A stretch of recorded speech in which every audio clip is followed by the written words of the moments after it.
కార్యక్రమాన్ని రెండో కార్యక్రమం కింద ఈ కార్యక్రమాన్ని తీసుకున్నారు. ఆ రోజు ఈ రోజు మీరు చూస్తే ఒక పక్కన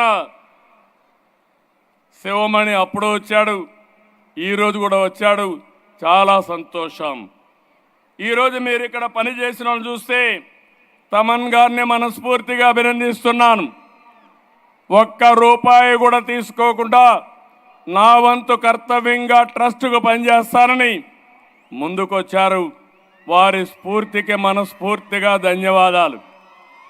ఒక మంచి పని ఉంటే వ్యక్తులు ఏ విధంగా స్పందిస్తారంటే, ఇప్పుడే మా మిత్రుడు పవన్ కళ్యాణ్ గారు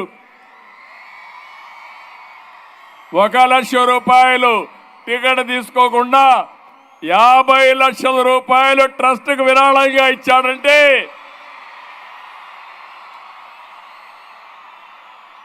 ఒక మంచికి తన వంతు బాధ్యతగా ముందుకొచ్చాడు.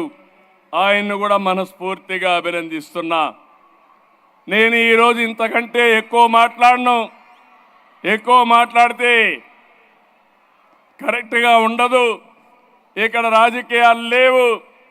28 సంవత్సరాలుగా ఎన్టీఆర్ మెమోరియల్ ట్రస్ట్కి కానీ దగ్గర 33 సంవత్సరాలు అవుతుంది. హెరిటేజ్కి కానీ పెట్టాను, కానీ కంపెనీ స్థాపించాను, కానీ ఆ తర్వాత ఎక్కడ కూడా ఒక ఫేవర్ జరగకుండా మెరిట్ ప్రకారం మీరే ముందుకు పోవాలని చెప్పాను. మా కుటుంబ సభ్యులు ఆ పని చేసుకుంటున్నారు. దానికి సర్వత్రా చాలా ఆనందంగా ఉంది. ఒక మిస్యూజ్ లేకుండా సమర్థవంతంగా అటు కంపెనీని ఇటు ట్రస్ట్ నడిపిస్తున్నారు.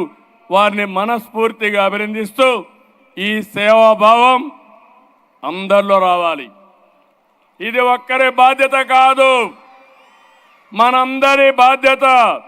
పిల్లలు మీరు చదువుకున్న తర్వాత, పెద్దవాళ్ళు అయిన తర్వాత, ఉన్నత పదవులకు వచ్చిన తర్వాత తిరిగి మీ బాధ్యత మీరు నెరవేర్చాలి. తిరిగి సమాజానికి మీరు ఇవ్వాలి. ఇక్కడుండే పెద్దవాళ్ళందరినీ కోరుతున్నాం, సమాజం వల్ల మనం పైకి వచ్చాం. ఈరోజు మనం ఈ స్థాయికి వచ్చాం. ఇంకా సమాజం మనల్ని అడుగుతా ఉంది.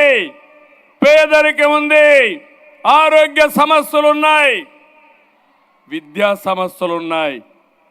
ఇది మనందరి బాధ్యతగా తీసుకోవాలి. ఎవరికి తోచిన విధంగా వారు